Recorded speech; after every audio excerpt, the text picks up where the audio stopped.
Sonrieron, bromearon, incluso coquetearon, días u horas antes de caminar hacia la muerte.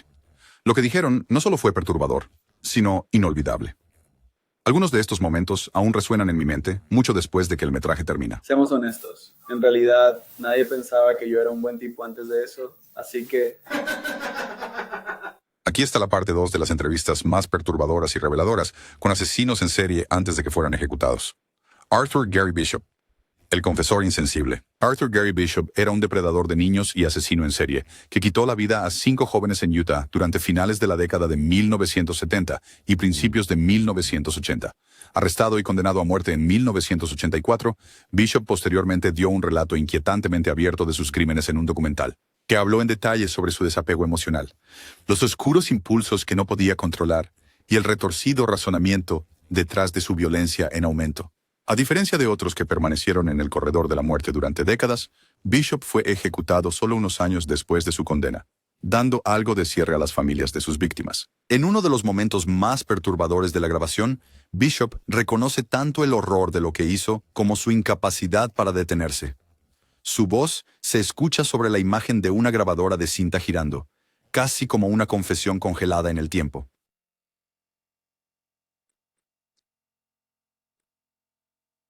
Luego, mientras lo llevaban esposado, un periodista lanza una última pregunta y Bishop responde sin dudar, su tono plano y decisivo. Ed Kemper, el asesino de Co-Ed. Lo que hace que este caso sea tan inquietante es cuán calmado e inteligente parecía en la superficie. Con una altura de 2 metros y 6 pulgadas, hablaba con suavidad, cortés, e incluso ayudó a la policía con otras investigaciones. Pero detrás de esa máscara había un hombre que asesinó a 10 personas, incluyendo a su propia madre y abuelos. Finalmente, fue capturado después de entregarse y dar confesiones escalofriantemente detalladas. Este fragmento revela el odio profundamente arraigado que sentía hacia su propia madre desde una edad muy temprana. El tono de su voz es pesado, pero controlado. Aquí, él explica lo que pasó por su mente después de matar a sus abuelos cuando era adolescente. Sus palabras muestran lo cerca que estuvo de convertirse en algo aún peor, incluso más joven. Y yo sabía que cualquiera que estuviera allí y me lanzara una mirada extraña, o una mirada sospechosa, o una mirada inquisitiva, le habría volado los sesos pensando que venía por mí, y si hubiera sido en una ciudad, habría sido un asesino en masa a los 15 años. Este momento es particularmente escalofriante. Habla sobre sentarse con la cabeza cercenada de una víctima, su lógica retorcida difuminando la línea entre la cordura y la locura. Mientras estoy sentado allí con una cabeza decapitada en la mano, hablándole, y me dije a mí mismo, no lo es, estás diciendo eso, y eso hace que sea una locura. Cierra con una inquietante reflexión sobre sus acciones, mostrando una conciencia perturbadora de lo que hizo y quién era. Y maté estadounidenses. Soy un ser humano y maté seres humanos. Y lo hice en mi sociedad. David Parker Ray, el asesino de la caja de juguetes. David Parker Ray era un criminal sádico que convirtió un remolque insonorizado en una cámara de tortura, llamándola su caja de juguetes. Dentro, mantenía mujeres cautivas durante días o incluso meses, abusándolas con la ayuda de herramientas, y a veces con la ayuda de su novia, Cynthia Hendy. Finalmente fue capturado en 1999 después de que una valiente víctima escapara y buscara ayuda. Aunque fue sentenciado a más de 200 años, el alcance total de sus crímenes puede nunca conocerse. Ahora, lo que están a punto de escuchar es sorprendentemente audaz. Justo después de ser condenado por secuestro y violación, Ray dice algo que se siente como una burla, tergiversando el concepto de victimización de una manera profundamente perturbadora. Me siento genial. Y luego, como si intentara desviar toda la culpa de sí mismo, habla sobre los encuentros en un extraño tono de hecho, insinuando que todo fue consensuado, a pesar de las abrumadoras pruebas en su contra. Hice lo que me pidieron que hiciera. Ian Brady, el escalofriante regreso de un asesino silencioso. Ian Brady, la mitad de los infames asesinos de los páramos junto a Maria Hindley, fue responsable de las brutales muertes de 5 niños en los años 1960. Gran Bretaña. El crimen conmocionó a todo el país, no solo por su crueldad, sino porque las víctimas eran muy jóvenes y sus lugares de descanso final, en algunos casos, siguen siendo desconocidos. Después de décadas de silencio, Brady finalmente habló nuevamente en público durante un tribunal de salud mental, no para expresar remordimiento, sino para defender sus propios derechos. Lo que siguió fue una serie de respuestas frías y calculadas, que revelaron más sobre su ego que cualquier cualquier sentimiento de culpa. En su primera aparición pública en casi 50 años, hablando por video desde el hospital Ashworth, Brady apareció frágil, con una sonda de alimentación, pero su tono se mantuvo terco y sereno. En prisión, eres un mono en una jaula siendo pinchado con un palo. No puedes hacer planes cuando no tienes libertad de control. O cuando se le preguntó si seguiría dejándose morir de hambre si volvía a la cárcel, su respuesta no fue clara. Insinuó algo más oscuro. Bueno, si lo hiciera, de todos modos pueden alimentarme a la fuerza. Si me alimentan a la fuerza, entonces tengo otro plan en mente. Describió su deseo de dejar el hospital no con reflexión o arrepentimiento, sino simplemente con agotamiento, como si hablara de aburrimiento, no de asesinatos de niños. Después de 50 años he tenido suficiente. No estoy interesado en continuar. Esto, ¿cómo lo llamarías? Medio siglo en cautiverio. Una y otra vez. Nada ha cambiado. Y cuando se trataba de los propios crímenes, de las vidas que destruyó, Brady no dio disculpa, ni emoción. En cambio, intentó presentarlo todo como algo filosófico, distante, frío. Esta tarde, Brady justificó los 5 asesinatos como una experiencia existencial. Rodney Alcala, la ilusión de la lógica. A menudo llamado el asesino del juego de las citas, Rodney Alcala fue un asesino en serie condenado responsable de las muertes de al menos 8 mujeres, aunque las autoridades creen que el número real podría ser mucho mayor. Sus crímenes fueron brutales, y sin embargo, lo que lo hacía aún más inquietante era su perturbador encanto e inteligencia. Incluso se representó a sí mismo en el tribunal una vez. Durante su juicio, presentó argumentos extensos y fríamente lógicos, defendiéndose con un tono más adecuado para un aula que para una sala de tribunal llena de familias en duelo. En este próximo clip, presta atención a la forma en que interroga con calma a la madre de una de sus víctimas, casi como si intentara trasladarle a ella la carga de la prueba. Es frío, calculado y completamente desconectado de la emoción. Testimonio de nadie, más que la señora Frazier, de que las orejas de Robin estaban perforadas. Ninguno de sus amigos lo sabía. Luego, presiona más, acusando sutilmente a la madre de no respaldar su afirmación con pruebas visuales. Su voz es casi casual, pero eso es lo que lo hace escalofriante. La señora Frazier tuvo muchas oportunidades para proporcionarles a ustedes, el jurado, una imagen de Robin usando... Y para reforzar el punto, vuelve una y otra vez, repitiendo la lógica con fría repetición, como si todo fuera solo un rompecabezas para resolver, no una persona que se llevó. Si Robin, como ella dice, usaba aretes todo el tiempo, ese era su hábito, entonces debería haber algunos aretes. Dennis Rader, el asesino BTK. Este hombre llevó una doble vida que engañó a casi todos a su alrededor, conocido públicamente como un hombre de familia, líder de la iglesia y oficial de cumplimiento. En secreto, era el asesino BTK, abreviatura de atar, torturar, matar. Entre 1974 y 1991, asesinó a 10 personas en Kansas, burlándose de la policía con cartas y pistas. Su aterradora calma y planificación lo convirtieron en uno de los asesinos más inquietantes de la historia moderna. Cuando finalmente confesó, su voz estaba alarmantemente relajada, como si estuviera hablando de algo ordinario. Lo que dice aquí es simple, pero su peso es enorme. Yo soy el tipo al que buscan. Él describe cómo las personas que eligió como objetivo se convirtieron en más que solo víctimas. Se convirtieron en fantasías que recreaba una y otra vez en su mente. Y una vez que esa persona potencial se convierte en una fantasía, puedo simplemente repetirlo y acostarme por la noche pensando en esta persona, en los eventos y cómo va a suceder. Este último clip muestra cómo trató de justificar sus acciones afirmando que no tenía control sobre ellas. Sus palabras hacen que parezca que era algo completamente diferente lo que movía los hilos. No puedes detenerlo, no puedo detenerlo, solo forzándome, ¿no? ¿Sabes? Ese es como es.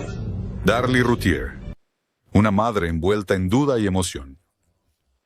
Darlie Routier fue condenada a muerte por los apuñalamientos mortales en 1996 de sus 2 hijos pequeños, Damon y Devon.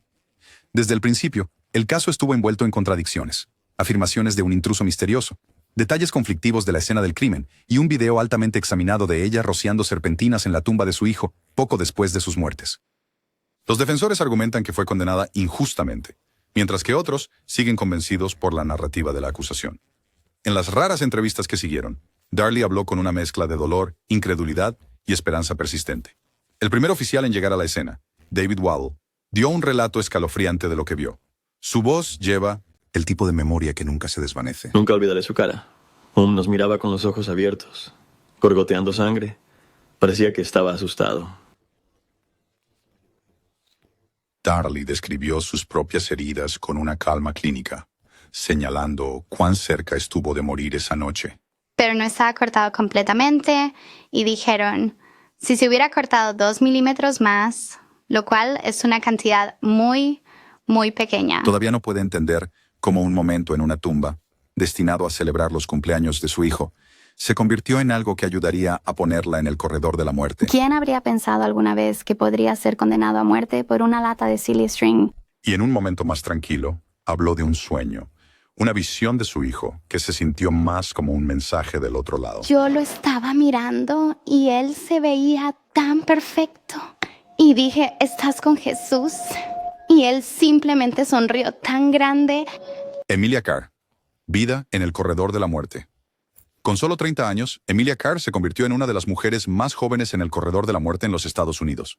Condenada por su papel en el secuestro y asesinato de la esposa separada de su amante, el caso sorprendió a muchos debido a sus escalofriantes detalles y su inesperada implicación. Emilia, quien alguna vez tuvo un futuro como madre y estudiante, ahora pasa su vida tras las rejas, esperando una ejecución que puede o no llegar. Sin embargo, en las entrevistas, muestra una actitud sorprendente entre el desafío y la esperanza forzada. En esta parte, escucha atentamente cómo redefine su realidad. Su tono no es de miedo, es casi orgulloso, como si hubiera encontrado una manera de cambiar el significado de su sentencia. Es el corredor de la vida. ¿Corredor de la vida? Porque no estamos muriendo, estamos viviendo. O luego, le hacen una pregunta que va al corazón del corredor de la muerte. ¿Cree ella que la ejecución realmente ocurrirá?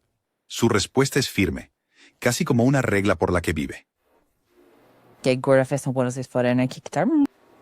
No puedes tener esa mentalidad, porque eso significa que has aceptado esto. Y con sus últimas palabras en este segmento, Emilia hace una observación fría sobre el sistema de justicia, una formada por sus experiencias y posiblemente su ira. Desafortunadamente, la igualdad es una ilusión. Jeffrey Dahmer, el caníbal de Milwaukee. Jeffrey Dahmer, conocido como el caníbal de Milwaukee, mató a 17 hombres y niños a lo largo de varios años. Sus crímenes escalaron a extremos horripilantes, con muchas de sus víctimas sometidas a actos indescriptibles antes de ser asesinadas. Su reinado de terror terminó en 1991, cuando una de sus víctimas, Tracy Edwards, escapó y alertó a las autoridades. Dahmer fue arrestado, condenado por 15 asesinatos y sentenciado a cadena perpetua. Encarcelamiento. Sin embargo, encontró su fin en 1994 cuando fue asesinado por un compañero de celda. Las palabras de Dahmer son escalofriantes, al describir la casi adictiva emoción que sentía al cometer estos actos violentos. Lo que destaca es su entrega casi indiferente, como si el horror de sus acciones fuera casi secundario a las emociones que experimentó. No porque estuviera enojado con ellos, no porque los odiara, sino porque quería tenerlos conmigo.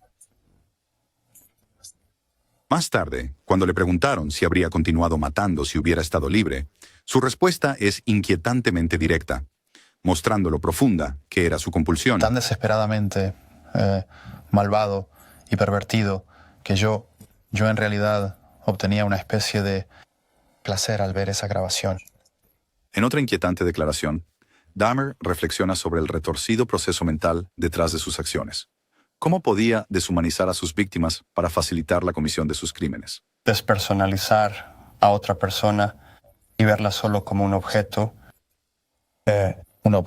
para el placer. Incluso llega a describir su obsesión con los restos de su víctima, ofreciendo una escalofriante justificación para el desmembramiento y el inquietante memorial que creó.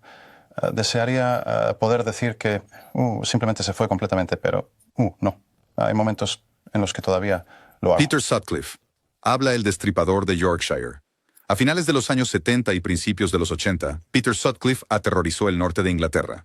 A lo largo de 5 años, asesinó brutalmente a 13 mujeres e intentó matar a varias más. Sus crímenes se caracterizaban por una violencia horrífica, y su justificación, afirmó que estaba en una misión divina, solo profundizó la horror. En este raro audio de entrevista, Sutcliffe explica sus pensamientos y acciones con sus propias palabras, con una tranquilidad que es más perturbadora que ira. Reflexiona sobre su infancia sin vacilar, describiendo un acto de violencia no con remordimiento, sino con orgullo. El detalle es gráfico y su tono es inquietantemente casual. Dijeron que asustó al matón que me estaba acosando. Su primer ataque lo llama torpe. No hay enfoque en la víctima, solo en el fallo de su arma. Habla como si estuviera describiendo un error mecánico, no una vida humana. Fue un ataque torpe. Pues demostró que era mi primer intento porque él tuvo una descarga de sorpresa y las pilas de grava volaron fuera Y a pesar de todo, permaneció convencido. Habla con total certeza de que Dios lo estaba guiando, de que fue elegido. Porque creía firmemente al 100% que era Dios dándome las instrucciones para hacer esas cosas y yo creía que era lo correcto. Incluso cuando los fiscales lo describieron como un depredador sexual, él se defendió, aún convencido de que estaba haciendo algo justo, no malo. O, como dijeron entonces, un depredador sexual. Bueno, no lo soy en absoluto, nunca lo he sido. Estaba intentando erradicar ese tipo de cosas cuando estaba en mi misión. Una voz escalofriante, un delirio inquebrantable y una calma que hace que todo lo que dice sea aún más aterrador. Samuel Little, el confesor silencioso de innumerables crímenes. Samuel Little fue conocido una vez solo por las fuerzas del orden como un vagabundo con un extenso historial delictivo. Pero en 2018 confesó haber asesinado a más de 90 mujeres durante décadas, convirtiéndolo en uno de los asesinos en serie más prolíficos en la historia de Estados Unidos. Sus confesiones eran inquietantes, no solo por su contenido, sino por la calma con la que las entregaba, a menudo con detalles escalofriantes y sin visible remordimiento. Y en este primer momento, Little no duda. Comienza con una descripción que es fría, distante, y muestra lo poco que valoraba a la persona de la que habla. Es lo que hoy en día llamarías una persona transgénero. Es un hombre negro vestido como mujer. El siguiente momento muestra lo casualmente que habla de atraer a su víctima. No hay emoción, solo un relato de hechos, como si estuviera contando una historia rutinaria de su pasado. Entonces surgió esta oportunidad de llevarla a la tienda. Correcto. En lugar de llevarla de regreso al apartamento, fui hacia la calle 27. Ahora su tono cambia ligeramente, pero lo que dice se vuelve aún más gráfico. Habla de sacarla del coche sin dudar, sin empatía, sin pausa. La sacó del coche, la arrastró afuera. Y la arrastra hacia el arboleda allá atrás. Y finalmente, en una de las partes más inquietantes, Little recuerda cómo ella cayó, de cara al suelo blando. Su voz no tiembla. No hay tristeza, solo memoria. Pero antes de llegar al agua, la tierra estaba fangosa después de que solté. ¿Y quién? Ella cayó de cara. Otis Toole, el maníaco del poder. Otis Toole fue un asesino en serie y pirómano condenado, conocido por su asociación con Henry Lee Lucas. Confesó múltiples asesinatos durante la década de 1980, aunque muchos detalles siguen siendo discutidos. Lo que diferenciaba a Toole no eran solo sus crímenes, sino su actitud perturbadora. A menudo se reía mientras hablaba de asesinato y destrucción. Sus entrevistas revelaron a un hombre que parecía disfrutar del caos, sin mostrar señales de remordimiento o empatía. Desde el comienzo de su entrevista, el tono y la sonrisa de Toole creaban un ambiente inquietante, como si no solo estuviera recordando sus crímenes, sino reviviéndolos con placer.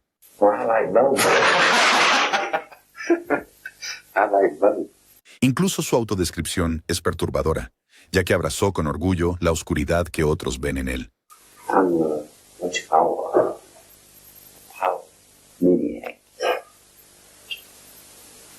Pero quizás la parte más perturbadora viene cuando habla sobre quemar ciudades. Lo que debería ser aterrador, él lo encuentra emocionante, casi eufórico. Sí.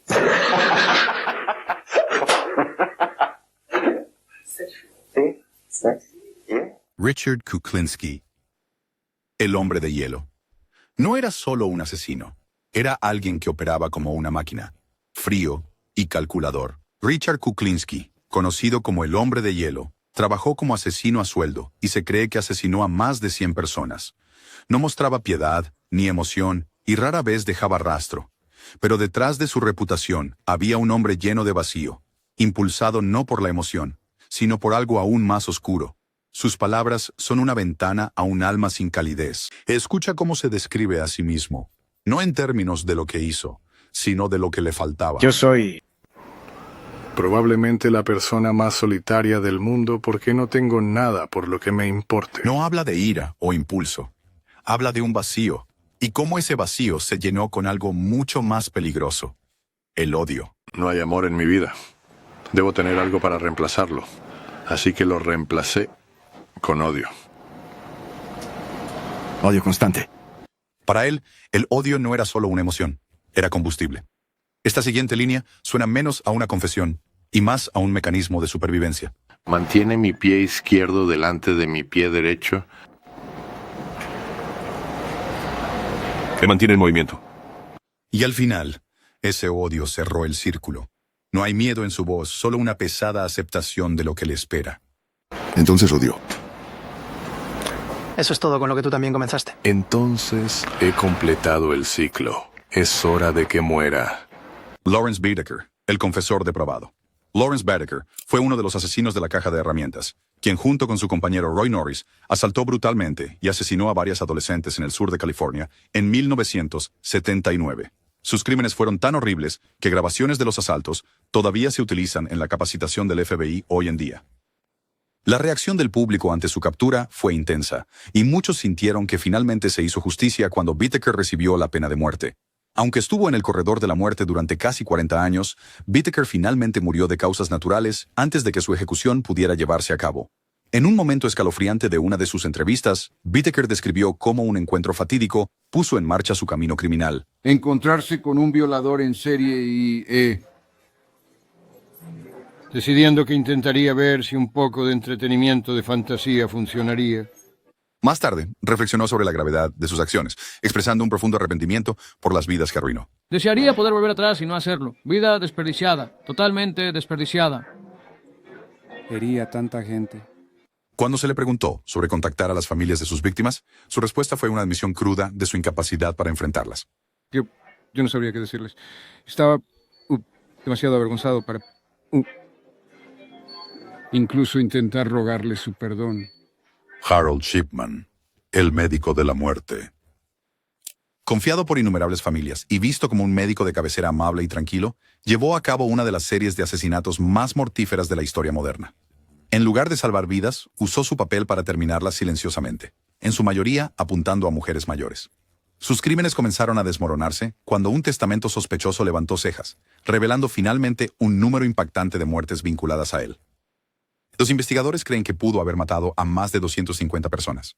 Lo que hace que el caso de Shipman sea realmente perturbador es lo tranquilo y calculador que parecía, incluso al hablar de temas serios como la salud mental y la depresión. Presten mucha atención ahora, mientras observamos uno de esos momentos silenciosos pero reveladores capturados en su entrevista. Haber sido admitido en un hospital está añadiendo otro factor a esa depresión.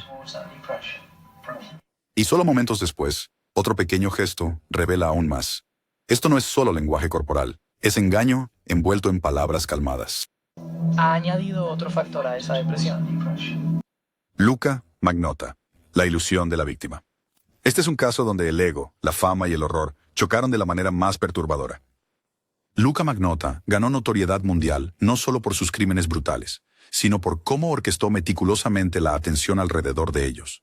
En el año 2012 fue arrestado por el asesinato y desmembramiento de Jun Lin, un crimen que filmó y distribuyó en línea. Pero incluso antes de este acto, ya se estaba posicionando como víctima. Lo inquietante no es solo lo que hizo, sino cómo hablaba, como si él fuera el perjudicado.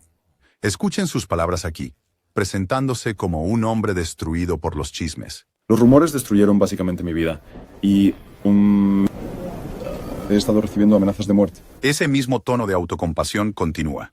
Su enfoque no estaba en lo que había hecho, sino en cómo el mundo lo veía. Estoy a punto de tener un colapso nervioso aquí. Mi reputación está completamente arruinada.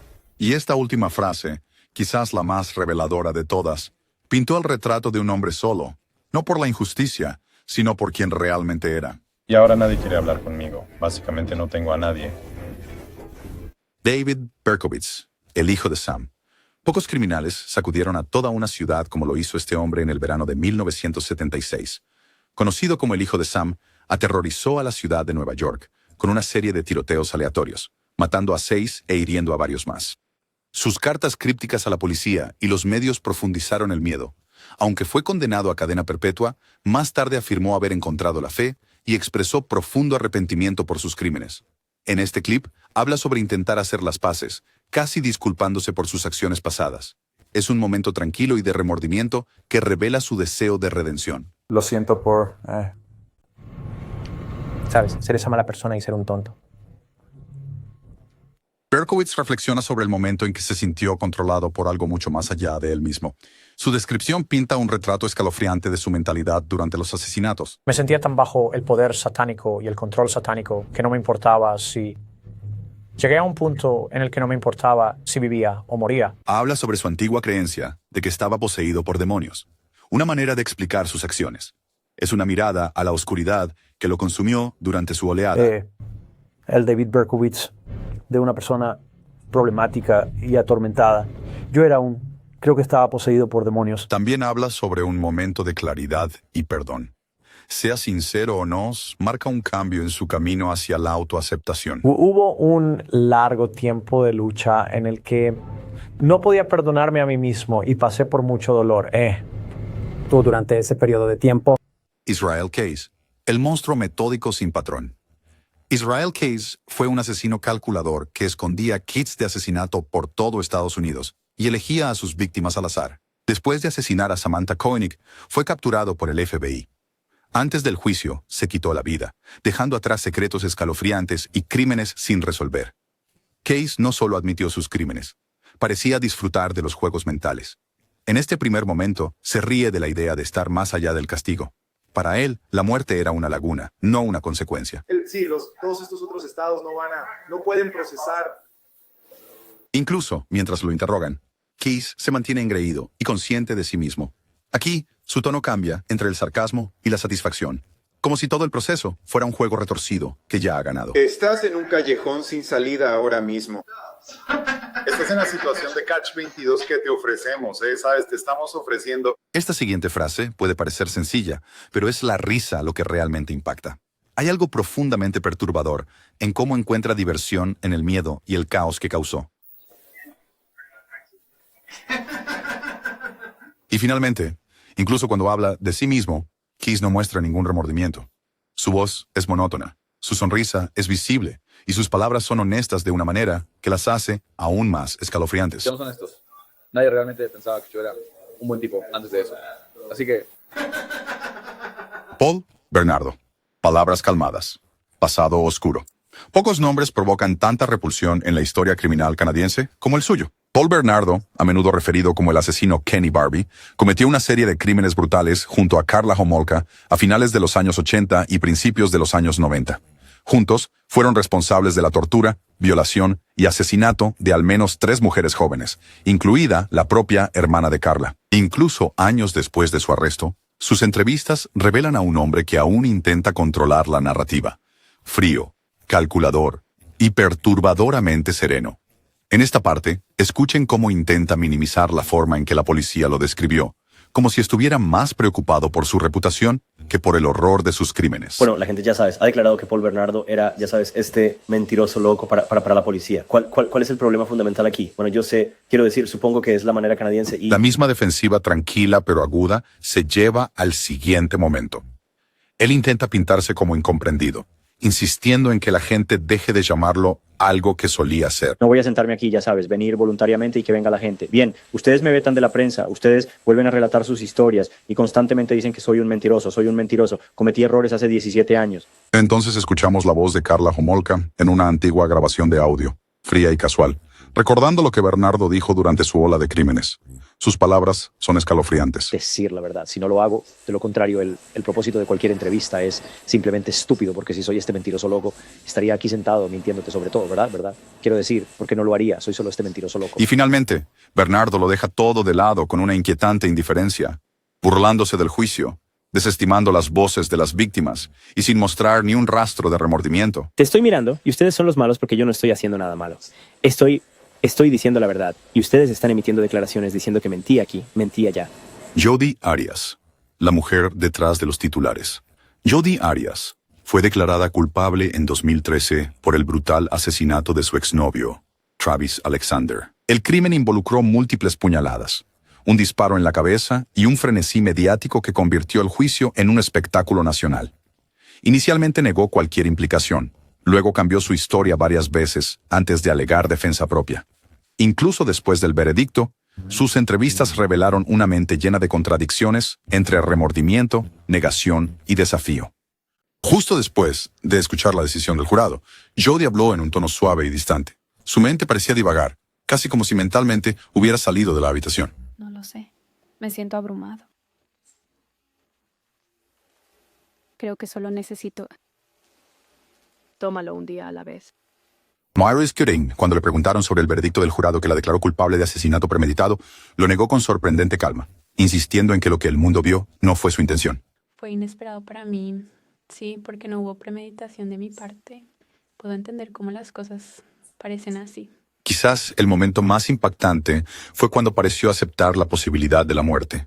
No con miedo, sino casi con bienvenida. Quería meterme debajo de la mesa y simplemente desaparecer. Y luego, como intentando recuperar algo de humanidad, ofreció un inusual atisbo de remordimiento, simple pero pesado. Solo comenzar a comprender por completo por lo que he hecho pasar a la gente, mi Familia y todos los demás también. Esa es la parte de la que siempre me arrepentiré. Pedro López, el monstruo de los Andes. Ocultándose a plena vista y luego desapareciendo sin dejar rastro, este hombre es temido como uno de los asesinos en serie más prolíficos de la historia. Las autoridades creen que mató a más de 300 niñas en Colombia, Perú y Ecuador. Fue arrestado en 1980 y, sorprendentemente, liberado en 1998 por buen comportamiento. Desde el año 2002, su paradero ha permanecido desconocido, dejando detrás terror, preguntas sin respuesta y un misterio inquietante. Lo que están a punto de escuchar es frío y calculado. No hay remordimiento en su tono, solo un retorcido sentido del deber al guiar a los oficiales hacia lo que él llama su trabajo.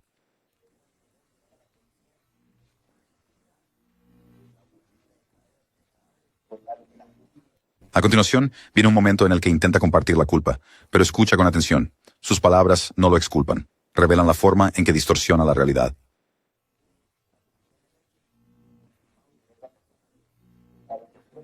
Ahora, le preguntan en cuántos crímenes estuvo involucrado.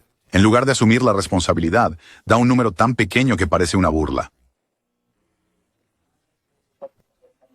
Y finalmente, cuando se le pregunta directamente si mató, su respuesta es tan inquietante como evasiva, desviando la culpa mientras revela todo. Bo Pete Jeffrey, el asesino que no podía decidirse. Bo Pete Jeffrey fue condenado por asesinato en primer grado tras el brutal asesinato de su esposa, Lisa. Sus entrevistas son una mezcla perturbadora de contradicciones, oscilando entre afecto y rabia, negación y confesión. Al verlo hablar, te queda una extraña inquietud, sin saber si está delirante, manipulador o simplemente insensible a lo que ha hecho. Desde el principio, hay una inquietante despreocupación en cómo describe el crimen. Sus palabras se sienten fuera de lugar, casi como si él mismo no estuviera seguro o estuviera fingiendo. Estoy aquí por asesinato en primer grado. Acabo de matar a mi esposa, supongo. Me dijeron que lo hice. El siguiente momento es mucho más directo y chocante. Su tono se endurece y describe la agresión con un término de jerga, incluso imitando la violencia con efectos de sonido. La golpeé. Lo llamé un amor Sally. Luego viene una de las partes más extrañas de la entrevista. Él afirma amor, pero su siguiente frase expone un odio profundo. Es una contradicción escalofriante que te hace cuestionar cada palabra. ¿Amabas a Lisa o la odiabas? Amo a Lisa hasta el día de hoy, señor. En realidad, estaba esperando que Lisa muriera por causas naturales porque la odiaba tanto. Y finalmente, como si intentara reescribir el pasado, habla de Lisa con afecto, llamándola todo lo que siempre deseó, pero se siente más como un hombre tratando de convencerse a sí mismo que a cualquier otra persona. Llevo anillos en todos mis dedos y, señor, si hubiera golpeado a alguien con mi mano, primero las manos de oración te habrían dado, luego el... Gary Ridgway, el asesino de Green River. Este hombre logró permanecer oculto a plena vista durante años, convirtiéndose silenciosamente en uno de los asesinos en serie más prolíficos en la historia de Estados Unidos. Conocido como el asesino de Green River, confesó haber asesinado a 71 mujeres, aunque el número real podría ser mayor. Su tono calmado y directo al hablar de los crímenes solo añade al horror. A menudo se dirigía a mujeres vulnerables y utilizaba tácticas cuidadosamente planificadas para parecer inofensivo. Escucha atentamente cómo explica sus tácticas de manipulación. Observa con qué naturalidad habla sobre ocultar su identidad mientras muestra una foto de su hijo para ganar confianza. Entonces saqué mi identificación y con mi identificación estaría mi mi dedo sobre mi licencia de conducir para ocultar mi nombre. Incluso admite que la foto no estaba allí por casualidad. Era parte de la trampa. Su acuerdo tranquilo aquí muestra cuán calculados eran sus movimientos. Quería que vieras a mi hijo y a ti. Sabían que soy una persona normal. Una de las cosas más perturbadoras que revela es que una vez cometió un asesinato mientras su hijo estaba sentado justo a su lado en el coche. Su tono no cambia. Relata este recuerdo como si fuera solo otro momento. Una mujer en una carretera secundaria y... Mi tío estaba a mi lado en el asiento y ella saltó y... Cuando se le pregunta por qué no siguió usando a su hijo como encubrimiento, la razón que da es escalofriante, porque durante ese tiempo estaba matando a tantos. No quería que él, mi hijo, lo viera que eso sucediera de nuevo, porque yo estaba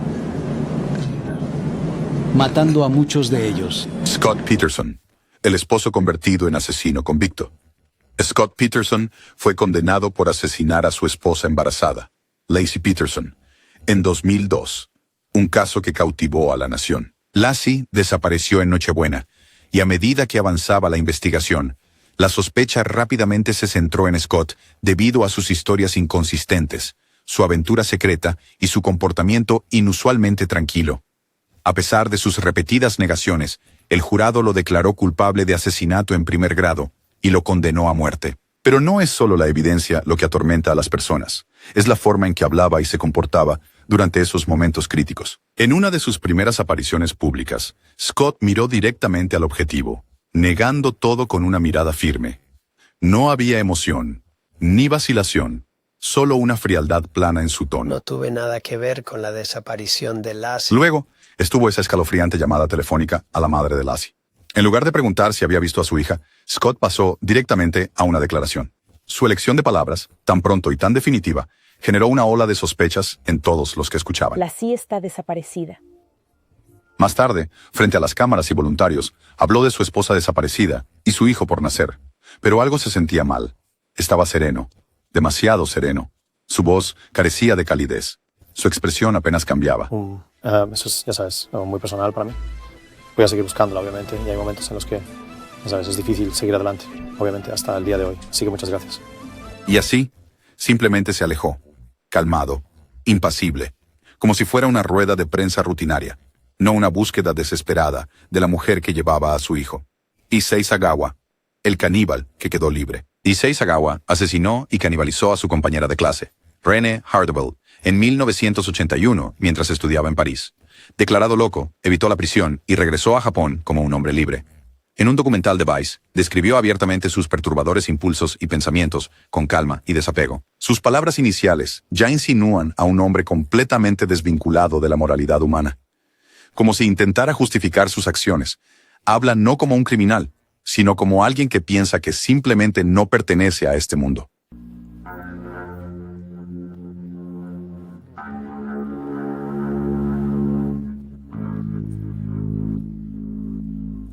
A veces parece consciente del impacto que dejó su crimen, pero incluso en eso hay una extraña falta de peso emocional, como si solo lo estuviera observando todo desde la distancia.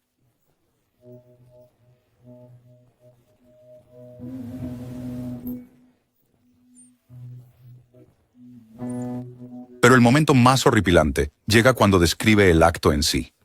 Con sus propios dibujos y palabras, nos guía con calma a través de uno de los momentos más oscuros en la historia del crimen real.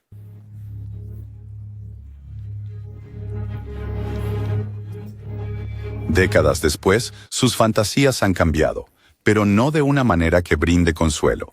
Incluso en pensamientos sobre su propia muerte, la obsesión sigue estando inquietantemente presente.